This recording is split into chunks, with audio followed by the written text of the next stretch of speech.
Good morning students. तो ये video आज की हमारे पास होने वाली है क्लास 11 स्टूडेंट्स के लिए और इस वीडियो में आज हम देखेंगे आपकी क्लास 11 केमिस्ट्री का पहला चैप्टर जिसका नाम है some basic concepts of chemistry, जो कि आपके पास फिजिकल केमिस्ट्री का एक पार्ट है। फिजिकल केमिस्ट्री में चैप्टर आता है।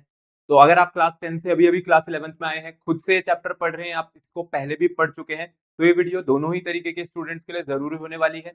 मैं इस चैप्टर को स्टार्ट करने जा रहा हूँ आपके पास लॉज ऑफ केमिकल कॉम्बिनेशन। तो ये सबसे पहली वीडियो है इस चैप्टर के ऊपर। तो इसको आज हम स्टार्ट कर रहे हैं आपके पास लॉज ऑफ केमिकल कॉम्बिनेशन से और देखते हैं ये लॉज ऑफ केमिकल कॉम्बिनेशन अपने पास क्या है और ये हमें क्यों पढ़ाया जा रहा है।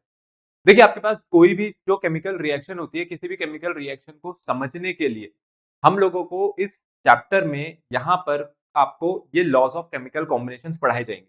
अब ये बेसिकली किस चीज पर फोकस करेंगे, आपके पास कंपाउंड्स की फॉर्मेशन, कि जब भी कोई केमिकल रिएक्शन होती है तो उसमें क्या होता है, आपके पास दो या दो से ज्यादा रिएक्टेंट्स कंबाइन करके कोई कंपाउंड बनाते हैं या कोई कंपाउंड का ब्रेकडाउन होता है। तो हम लोग यहाँ पर देखेंगे कि कोई भी केमिकल जो रिएक्शन है वो कौन कौन से लॉज को फॉलो करती हुई आगे बढ़ती है, जो कि आपके हर जगह ट्रू होते भी हैं और कहीं कहीं पे जगह कई कई जगह पे फेल भी हो जाते हैं। मीन्स इनकी लिमिटेशंस भी है। तो सबसे पहले जो लॉज ऑफ केमिकल कॉम्बिनेशन में आपके पास जो पहला लॉ आ रहा है वो है लॉ ऑफ कंजर्वेशन ऑफ मास। तो अगर मैं लॉ ऑफ कंजर्वेशन ऑफ मास की बात करूं तो ये तो शायद आप लोगों के लिए कोई नई चीज नहीं होगी। क्यों? क्योंकि इसके बारे में तो आप पहले भी पढ़ चुके हैं, laws of conservation of mass क्या होता है। अगर इसकी सिंपल डेफिनेशन में बोलूं, अगर मैं इसको केमिस्ट्री से ना जोड़ू, तो आपको पता है इसकी डेफिनेशन अपने पास क्या होती है, मास can neither be created nor be destroyed.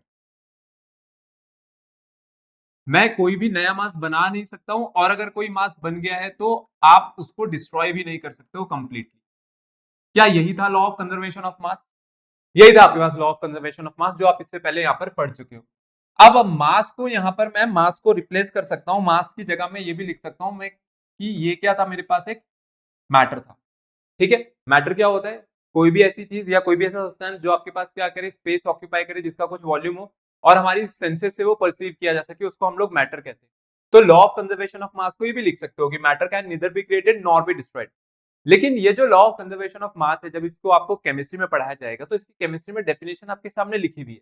ये आपको बताता है कि जब भी कोई केमिकल रिएक्शन होती है, कोई केमिकल चेंज होता है, तो उसमें जो टोटल मास है रिएक्टेंट्स का वो किसके इक्वल होता है, हमारे पास total mass of the product.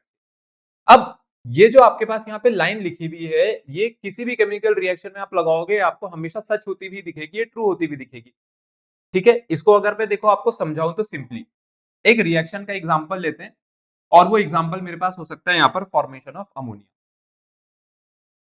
जैसे अमोनिया बनाने के लिए जरूरत पड़ती है नाइट्रोजन और हाइड्रोजन की, और नाइट्रोजन और हाइड्रोजन कंबाइन करेंगे तो ये अपने पास अमोनिया बना देंगे। देखो, पहली बात आपको यहाँ पर ध्यान रखनी है कि जो आपकी रिएक्शन है वो बैलेंस होनी चाहिए। अगर रिएक्शन बैलेंस नहीं है तो ये लॉ तो फिर आपका कभी काम करेगा ही नहीं, आपको लगेगा कि ये जो लॉ है फेल हो रहा है, जबकि वो फेल नहीं हो रहा है, आप ही गलत कर रहे हो। तो इसको मैं बैलेंस करने के लिए यहाँ पर 3 लगा देता हूँ, यहाँ पर 2 लगा देता हूँ, ये रिएक्शन हो गई आपकी बैलेंस। ठीक है, अब यहाँ पर देखते हैं कि इनके जो मासेस है जो कंबाइन कर रहे हैं, वो मासेस यहाँ पर क्या क्या है। नाइट्रोजन का एटॉमिक मास जो होता है आपके पास वो 14 ग्राम पर मोल होता है, 14 टू 28। ठीक है, ये 28 ग्राम है क्योंकि एक मोल का है। और वैसे ही हाइड्रोजन का एक एटम का मास कितना होता है, 1 ग्राम पर मोल। 1 ग्राम पर मोल लेकर के चलेंगे तो टोटल कितने यहाँ पर 3 मोल्स हैं, और उसके साथ साथ एक मॉलिक्यूल में 2 एटम्स हैं, तो ये 3 टू कितना हो जाएगा अपने पास, हाइड्रोजन का मास यहाँ पर 6 ग्राम। अब इधर देखो आप, अगर आप इधर देखोगे तो यहाँ पर नाइट्रोजन का मेरे को कितना लिखना चाहिए मास, 14 लिखना चाहिए। हाइड्रोजन का कितना लिखना चाहिए, 1 इंटू 3 3, और ये टोटल किससे मल्टीप्लाई होना चाहिए, 2 से। अब 14 प्लस 3 17 है, 17 टू सा कितना हो गया, 34। तो प्रोडक्ट का मास मेरे पास कितना निकल करके आ गया यहाँ से, 34 ग्राम। अगर आपके पास, अब मैं ये लॉ को यहाँ पर देखूं क्या ये फॉलो हो रहा है या नहीं। देखो, मास ऑफ रिएक्टेंट्स निकाल देते हैं फिर सबसे पहले।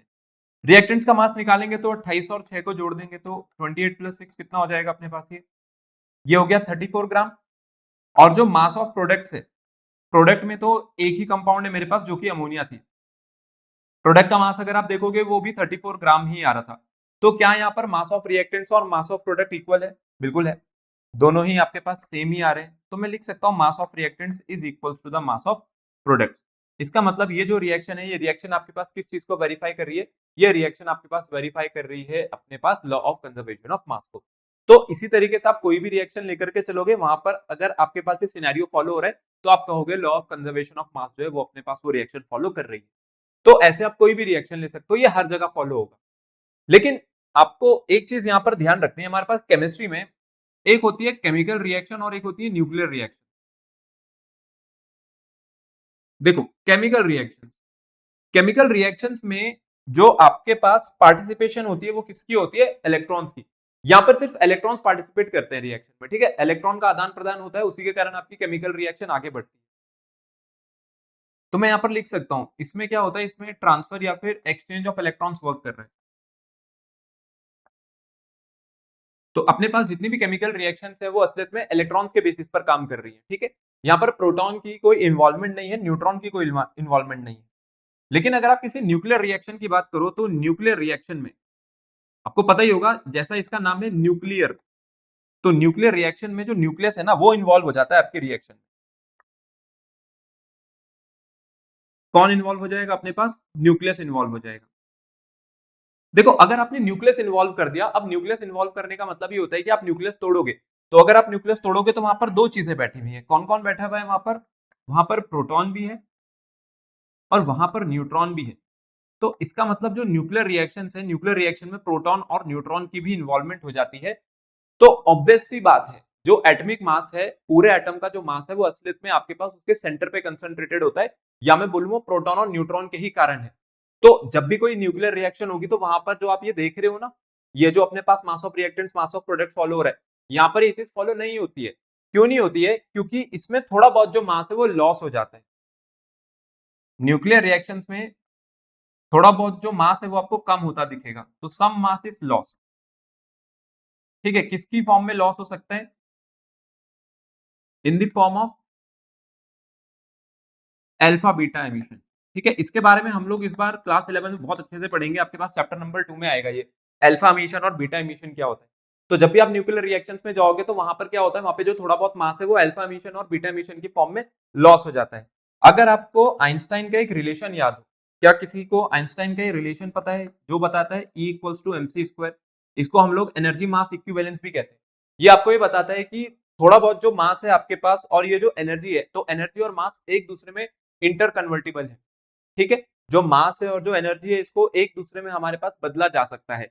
तो यही चीज असलियत में यहाँ पर हो रही होती है। तो जो न्यूक्लियर रिएक्शन है वो असलियत में E equals to MC square से वेरीफाई हो सकती है। बट जब आप यहाँ पे मास ऑफ रिएक्टेंट्स और मास ऑफ प्रोडक्ट्स लगाओगे वो फेल होता हुआ दिखेगा। प्रोडक्ट साइड पे मास कम आ रहा होगा और रिएक्टेंट साइड का जो मास है वो ज्यादा हो रहा होगा, क्योंकि थोड़ा बहुत जो मास है वो वहां पर in the form of nuclear energy हम लोगों ने लूज कर दिया। तो ये होता है अपने पास law of conservation of mass, और यही इसकी अपने पास एक लिमिटेशन है। ठीक है, लिमिटेशन आप लोग इसकी ध्यान रखना, लिमिटेशन क्योंकि ज्यादा जरूरी होती है हर एक लॉ की। सेकंड चलते हैं अगले वाले लॉ पर। देखिए सेकंड लॉ आ रहा है आपके पास, लॉ ऑफ कांस्टेंट और डेफिनेट प्रोपोर्शन।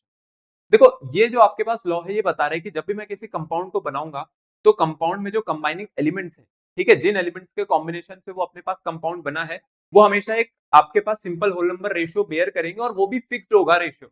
मतलब ये इस बात पे डिपेंड नहीं कर रहा है कि मैंने कंपाउंड को बनाया किस तरीके से, बस मेरे को ये देखना है कि कंपाउंड में जो एलिमेंट है अगर वो चेंज ना किए जाए तो वो जो कंपाउंड के अंदर लगे हुए एलिमेंट्स है उनका रेशियो आपके पास हमेशा एक सेम रेशियो ही बेयर करता हुआ दिखेगा आपको, जो कि होल नंबर होता है। यहाँ पर भी लिमिटेशंस होंगी, बट लिमिटेशन जैसे मैंने बोला उसको हम हमेशा आखिरी में डिस्कस करेंगे हर एक लॉ के।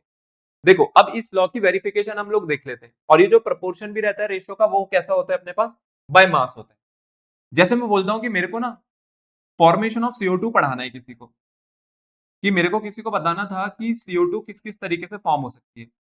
तो अब ये तो शायद आपको भी पता होगा कि पहला तरीका अपने पास CO2 का क्या हो सकता है, वो तो सिंपली यही हो सकता है कि कार्बन और ऑक्सीजन को मिलाया जाए सिंपली, और ये क्या बना देंगे अपने पास, ये बना देगा CO2। ठीक है, दूसरा तरीका क्या हो सकता है अपने पास, दूसरा तरीका हो सकता है आप कैल्शियम कार्बोनेट का डिकम्पोजिशन कर दो।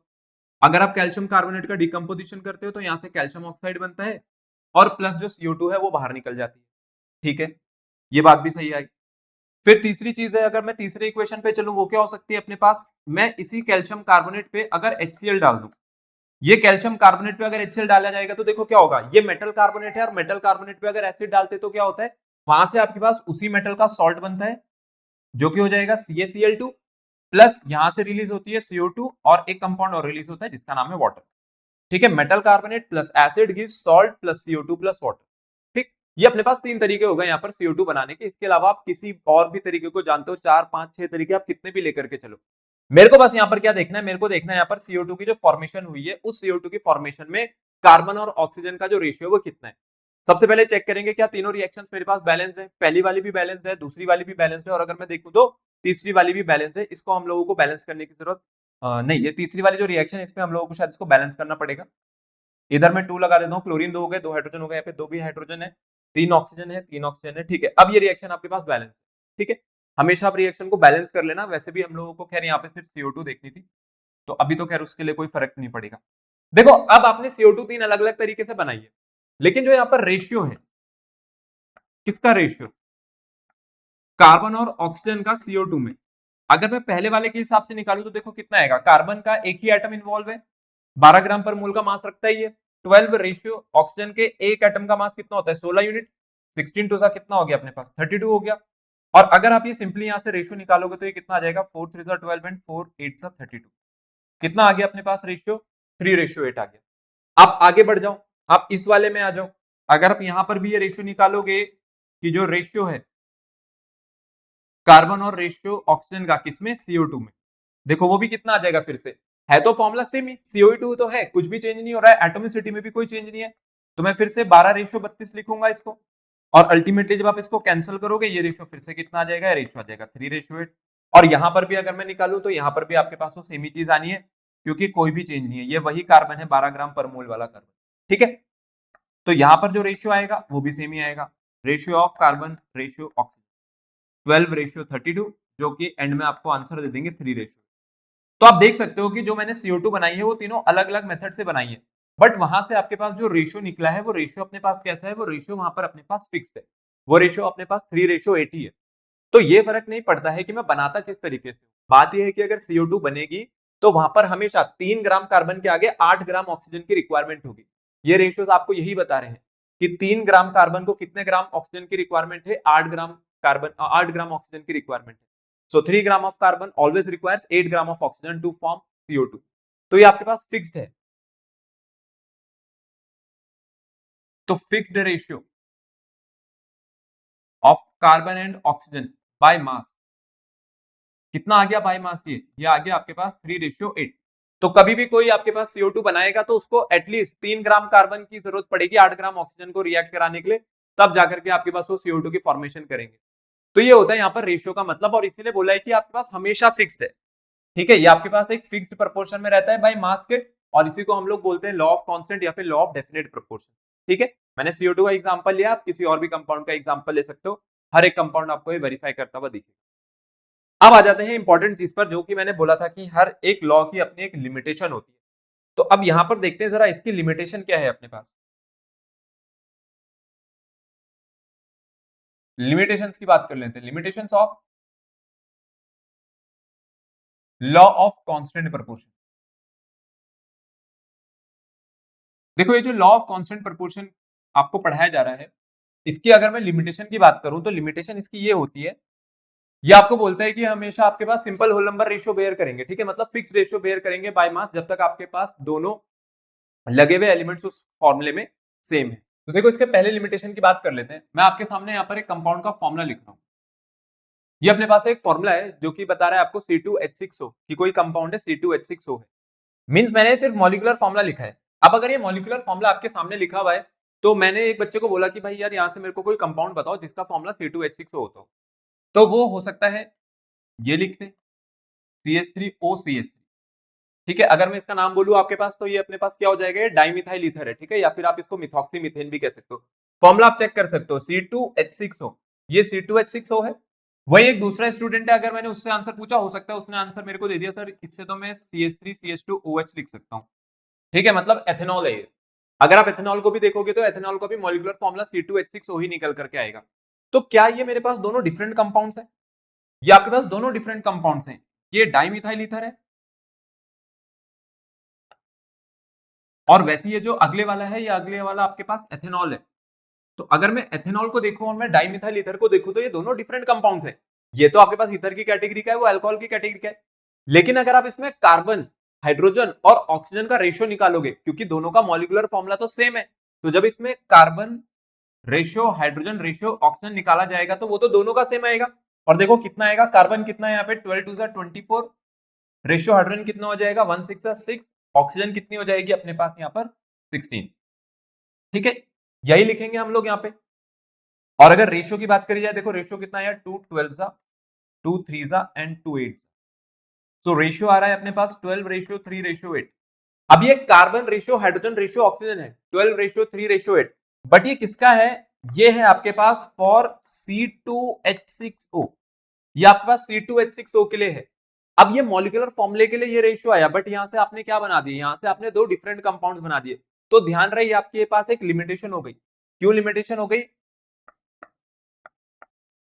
कि मॉलिक्यूलर फॉर्मूला सेम होने से कुछ नहीं होता है। Molecular formula for both compound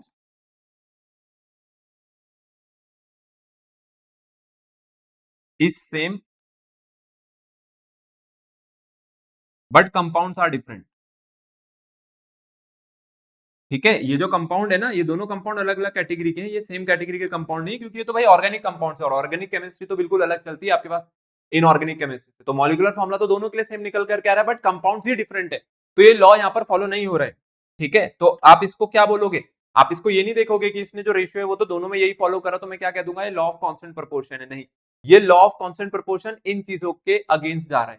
ठीक, ये इसके साथ नहीं चल रहे हैं अपने पास। फिर इसी के साथ आपके पास एक दूसरी लिमिटेशन देख लेते हैं यहाँ पर। अब दूसरी लिमिटेशन पे आते हैं, देखो इसकी सेकंड लिमिटेशन देखते हैं। अब सेकंड लिमिटेशन अपने पास क्या हो सकती है, अगर मैं दूसरी लिमिटेशन की यहाँ पर बात करूं तो देखो आपके पास जो दूसरी लिमिटेशन इसकी वो ये हो सकती है कि अगर कोई एलिमेंट अपने आइसोटोप्स में एग्जिस्ट कर रहा है किसी कंपाउंड को बनाने के लिए, if an element exist in different isotope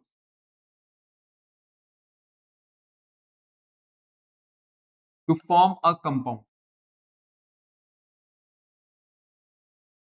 then law is not followed. ठीक है, तब उसने अपने पास कौन सा लॉ फॉलो नहीं किया, तब उसने अपने पास ये वाला लॉ फॉलो नहीं किया जिसका नाम है लॉ ऑफ कांस्टेंट प्रोपोर्शन।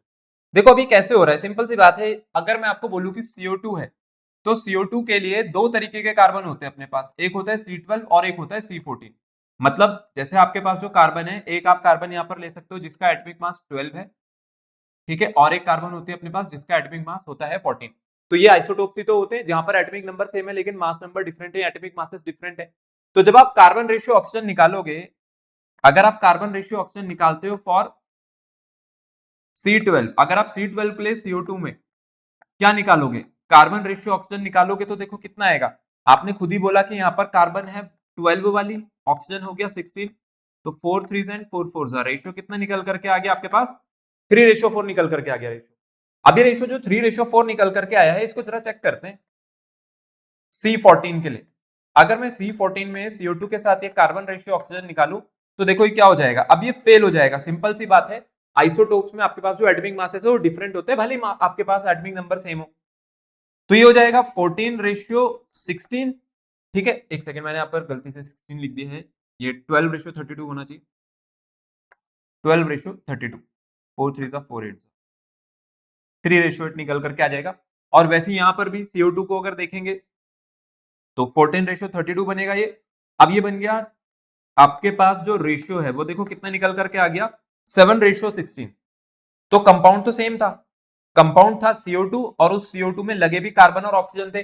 पर एक जगह मैंने बोला कि अगर C12 का एटम कंबाइन करके CO2 बनाए और दूसरी जगह C14 वाला कार्बन जो है कंबाइन करके CO2 बनाए, तो रेशियोज जो है वो डिफरेंट निकल करके आएंगे।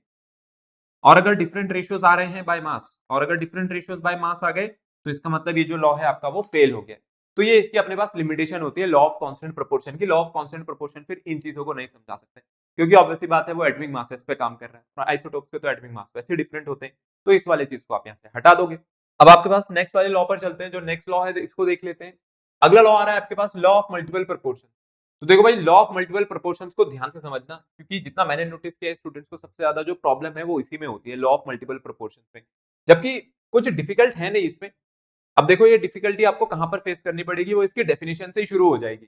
ठीक है, अगर मैं डिफिकल्टी की बात करूं तो वो आपको डेफिनेशन में दिख जाएगी क्यों। अब आप इसकी डेफिनेशन पढ़ो, यहाँ पे क्या लिखा हुआ है कि जब दो या दो से ज्यादा एलिमेंट्स मिलकर के दो या दो से ज्यादा केमिकल कंपाउंड्स बनाते हैं, ठीक है, तो जो मास है किसका, एक एलिमेंट का, जो किसी दूसरे fix mass of the element के साथ आपके पास एक रेशियो बेयर करेगा, कह रहे हैं वो एक सिंपल रेशियो होता है, ठीक है।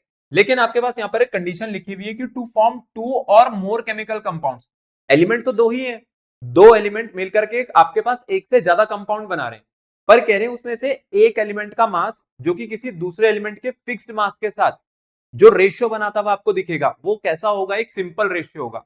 अब यहां पर एक लाइन जुड़ गई ना, ये fix mass of the other, ये क्या है, क्या चीजें हैं। तो कोई भी चीज हो आपके पास डेफिनेशन से कभी आपको समझ नहीं आएगी, वो कब समझ आएगी, जब आप उसे लिख करके देखो। तो मैं यहां पर आपके पास जो एग्जांपल लेने जा रहा हूं, मैं यहां पर एग्जांपल लेने जा रहा हूं compounds of nitrogen and oxygen. मैं आपको इसको नाइट्रोजन और ऑक्सीजन के कंपाउंड से समझाने जा रहा हूं।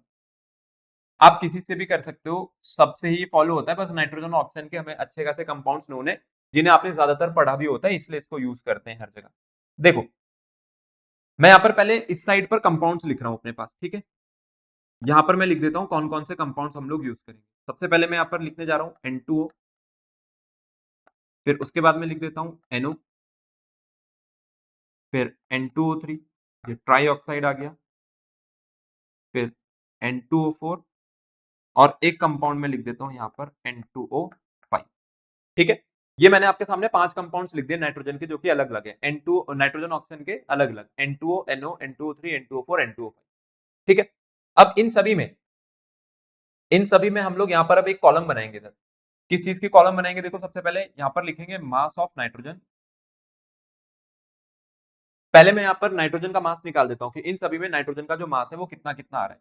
देखो यहाँ पे नाइट्रोजन का कितना मास हो गया, 14 टू 28, ठीक है, ये 28 हो गया। यहाँ पर NO में अगर देखेंगे तो यहाँ पर कितना हो जाएगा, ये NO में आपके पास निकल करके आएगा 14, फिर N2O3 में आ जाएगा 28, यहाँ पर भी आ जाएगा आपके पास ये 28, फिर ये आ जाएगा आपके पास 28 यहाँ पर भी, ठीक है। सिर्फ नाइट्रोजन का मास निकाला है मैंने, ये आ गया अपने पास।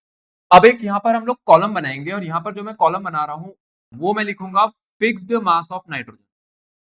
क्यों, क्योंकि आपको क्या करना है, जब आपको किसी दूसरे एलिमेंट का रेशियो निकालना है मास का पहले वाले के साथ, वो इस ऑर्डर में नहीं निकालना, वो कैसे निकालना है, फिक्स मास के साथ निकालना है। ये आपके पास अब 5 नंबर्स हैं, मैं कह रहा हूं मुझे नाइट्रोजन का ना एक मास फिक्स करना है, तो क्यों ना मैं इनका HCF यहां पर ले लूं, मैं इनका HCF यहां पर फिक्स कर दूं। अगर आप 28, 14, 28 ये जितने भी लिखे हुए हैं, अगर आप इन सबका HCF लोगे तो यहाँ पर इन सबका HCF कितना आएगा, इन सबका HCF आपके पास कितना आ जाएगा, 14,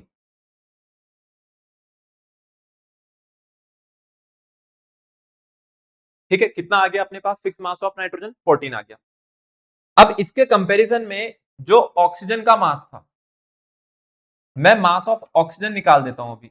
मैं अभी वो वाला मास नहीं लिखूंगा यहाँ पर जो इसके साथ कंबाइन कर रहा है, मैं पहले यहां से लिख देता हूं, यहां से ऑक्सीजन का मास कितना आ रहा है। देखो पहले वाले में ऑक्सीजन का एक एटम है तो 16, यहां पर भी कितना आएगा आपके पास, ये 16 ही निकल करके आएगा। ये कितना हो जाएगा, 16 3 जा 48, अगले वाले में 16 4 जा 64 एंड लास्ट में आ गया 16 5 जा अपने पास 80, ठीक है। ये हो गया मास ऑफ ऑक्सीजन। अब लास्ट में हम लोग यहाँ पर एक कॉलम बनाएंगे और वो कॉलम ये होगी mass of oxygen which combines with fixed mass of nitrogen।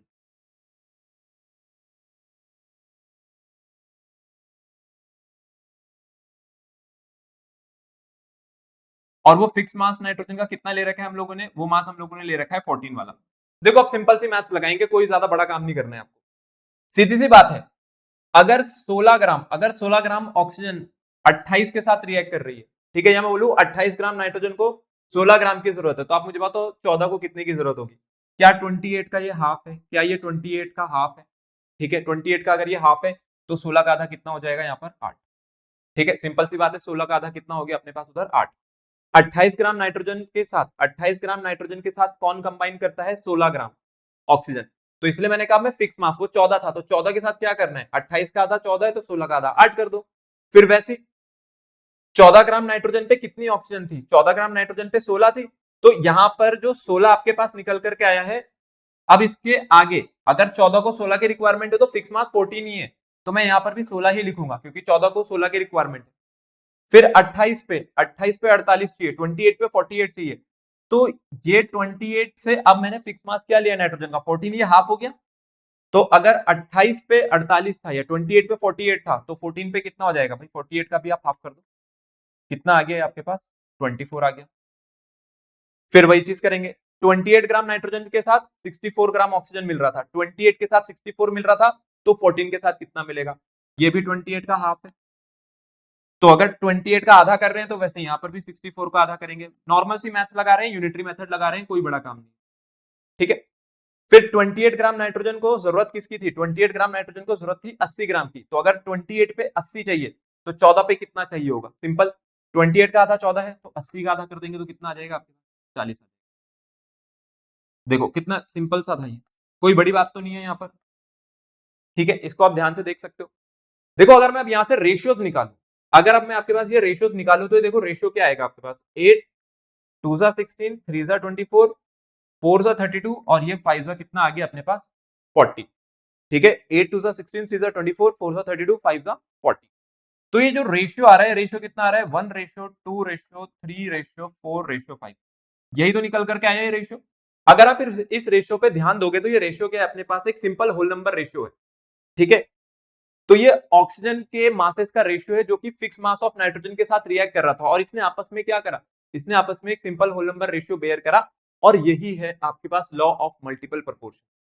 तो इसको कहते हैं हम लोग लॉ ऑफ मल्टीपल प्रोपोर्शन। आप इसके लिए सल्फर ऑक्सीजन के कंपाउंड्स का भी एग्जांपल ले सकते हो, क्योंकि सल्फर और ऑक्सीजन के भी काफी ज्यादा जो कंपाउंड्स है वो बनाए जा सकते हैं।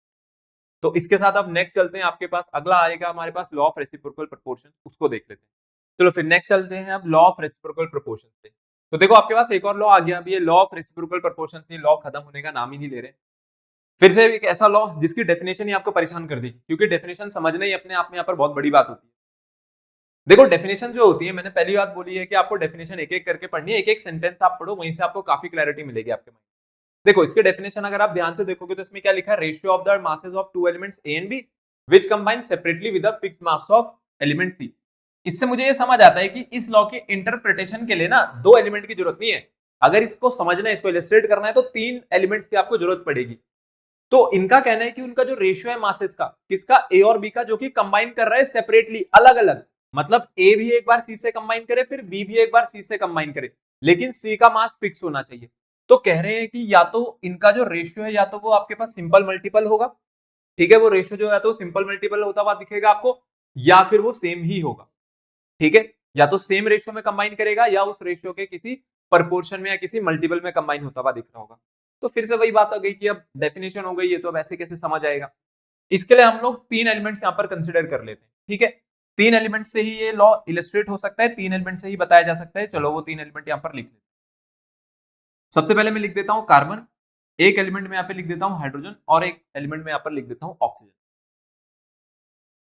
आप मेरे को बताओ, कार्बन, ऑक्सीजन और हाइड्रोजन है ये, इन तीनों का कंपाउंड्स तो आपको एक एक कंपाउंड तो एटलीस्ट पता ही होगा। कार्बन और ऑक्सीजन से क्या बनाया जा सकता है? CO2। कार्बन और हाइड्रोजन से एक कंपाउंड क्या बनाया जा सकता है? मीथेन बनाई जा सकती है, CH4। और हाइड्रोजन और ऑक्सीजन से जो कंपाउंड बनाया जा सकता है वो तो भाई अपने पास पानी हो ही गया। ठीक है, वाटर सबसे जो जरूरी है हमारी लाइफ के लिए।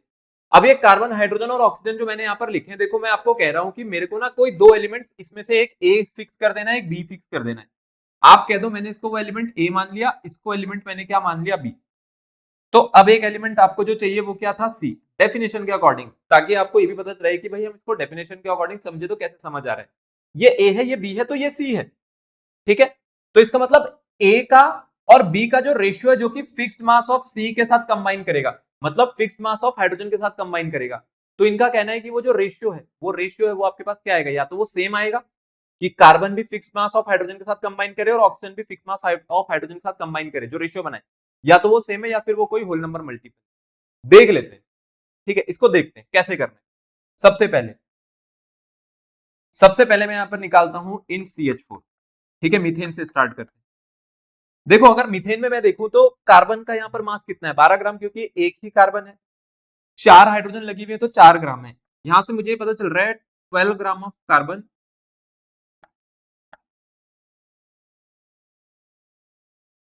Combines with 4 gram of hydrogen. यही तो है। 4 ग्राम हाइड्रोजन के साथ कितने ग्राम कार्बन कंबाइन कर रही है अपने पास? 12 ग्राम। तो एक काम करता हूं, अब आपको पता ही है कि भाई मेरे को जो मास है वो तो फिक्स करना है, तो मैं क्यों ना हाइड्रोजन का मास यहाँ पर 1 ग्राम फिक्स कर दूं। तो अगर 4 ग्राम पे 12 ग्राम चाहिए थी, तो देयरफॉर 1 ग्राम ऑफ हाइड्रोजन को कितना चाहिए होगा? 1 ग्राम ऑफ हाइड्रोजन किसके साथ कंबाइन करेगा? ये कंबाइन करेगा आपके साथ किस पे? 12/4 कर देंगे तो कितना आ जाएगा? 3 ग्राम ऑफ कार्बन आ जाएगा या नहीं आ जाएगा? 4 ग्राम को अगर 12 की जरूरत है तो एक को कितने की जरूरत रही होगी? 12/4 ही तो किया होगा, जो कि कितना आ गया होगा आपके पास 3। ठीक है, सिंपल यूनिटरी मेथड। 4 पे 12 है, 4 पे 12 है तो एक पे कितना हो गया? 3 हो गया। ठीक है, आगे चलते हैं। अब अगर आगे बढ़ते हैं तो CH4 के बाद अगला मैं यहां पर ले लेता हूं। अब इसमें H2O है जो अपने पास, ये वाटर को लेकर के चलते हैं।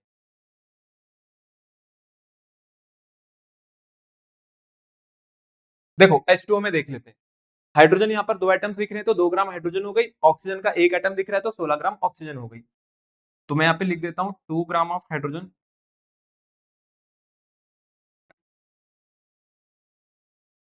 Combines with 16 gram of oxygen. तो देयरफॉर अब आप मेरे को बताओ 1 ग्राम को कितने की जरूरत होगी? 1 gram of hydrogen combines with कितना? 2 पे 16 है, 2 पे 16 है, 2 का आधा 1 होता है तो 16 का आधा कितना हो गया? 8। ये आ गया आपके पास 8 ग्राम ऑफ ऑक्सीजन। ठीक है, इतनी बात आई समझ में? ठीक है, आ गई। देखो यहां भी 3 ग्राम कार्बन था जो कि 1 ग्राम हाइड्रोजन के साथ कंबाइन कर रहा था, और यहाँ पर क्या है? यहाँ पर आपके पास 8 ग्राम ऑक्सीजन है जो कि 1 ग्राम हाइड्रोजन के साथ कंबाइन कर रहे हैं। तो आपने किसका मास फिक्स कर दिया है? आपने जो यहाँ पर मास फिक्स कर दिया है वो हाइड्रोजन का फिक्स कर दिया है 1 ग्राम। तो क्यों ना अब मैं रेशियो निकाल दूं, कार्बन और ऑक्सीजन का रेशियो निकाल दूं, जो कि किसके साथ निकल करके आ रहा है? 1 ग्राम हाइड्रोजन के साथ, फिक्स मास ऑफ हाइड्रोजन के साथ कंबाइन कर। तो ratios of carbon and oxygen from CH4 and H2O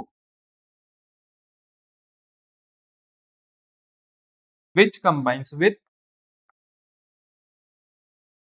fixed mass of hydrogen। ठीक है, जो कि कितना ले रखा है आपने? 1 ग्राम ले रखा है। तो ये रेशियो निकालेंगे तो कितना आएगा भाई? यहाँ पर 3 ग्राम एक के साथ रिएक्ट कर रहा था तो 3 रेशियो यहाँ पर 8 ने एक के साथ रिएक्ट किया तो ये कितना आ गया आपके पास? 3:8 आ गया। किसका रेशियो है आपके पास? ये कार्बन रेशियो ऑक्सीजन कितना आ रहा है भाई अपने पास? 3:8 आ रहा है। अब एक रेशियो जो है कार्बन और ऑक्सीजन का वो खुद कहां से आएगा? वो खुद आएगा CO2 से। अब जरा CO2 में भी देख लेते हैं कि CO2 में ये रेशियो कितना है। देखो अब आप यहाँ पे ध्यान से समझना इसको। इन CO2, अगर आप CO2 में ध्यान दोगे तो CO2 में कार्बन रेशियो ऑक्सीजन तो बहुत सिंपली निकल जाएगा। कार्बन कितनी है? एक ही एटम है तो 12 ग्राम है। ऑक्सीजन के कितने? 2 एटम है तो 16 2 32 हो गया। तो 4 3 12 एंड 4 8 32 कितना आ गया यहाँ से आंसर? 3:8। अब जरा आप ये दोनों रेशियोज को देखो, एक रेशियो 3:8 है और ये वाला रेशियो भी कितना है? 3:8 है। इन्होंने क्या लिखा है? या तो वो रेशियो सेम होगा, ठीक है, या तो ये रेशियो सेम होगा। कौन सा रेशियो सेम होगा? उन दो एलिमेंट्स का जो कि किसी fix mass of the element के साथ कंबाइन करेगा, और एक्चुअल जो रेशियो है उन दोनों का या तो वो सेम होगा या फिर वो एक दूसरे का मल्टीपल होगा। तो यहां पर तो सेम ही आ गया, यहां पर अपने पास क्या आ गया? ये तो सेम ही आ गया। इसका मतलब ये क्या कर रहा है आपके पास?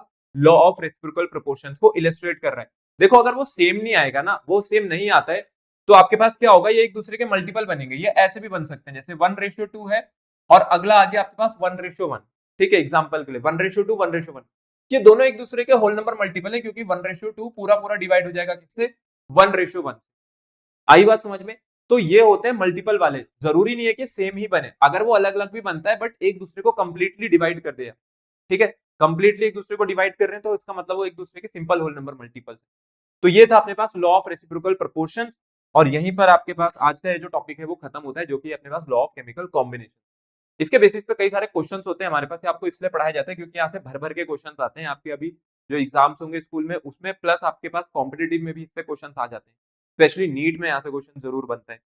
तो आई होप आज की ये वीडियो आपको काफी ज्यादा पसंद आई होगी, या इसमें जितनी भी चीजें मैंने आपको समझाई है उसमें आपको कोई दिक्कत या परेशानी नहीं हुई होगी। अगर कोई चीज मेरे से मिस हो गई हो तो आप नीचे कमेंट करके बता सकते हैं। बाकी जल्दी मिलेंगे हमारे एक नेक्स्ट वीडियो।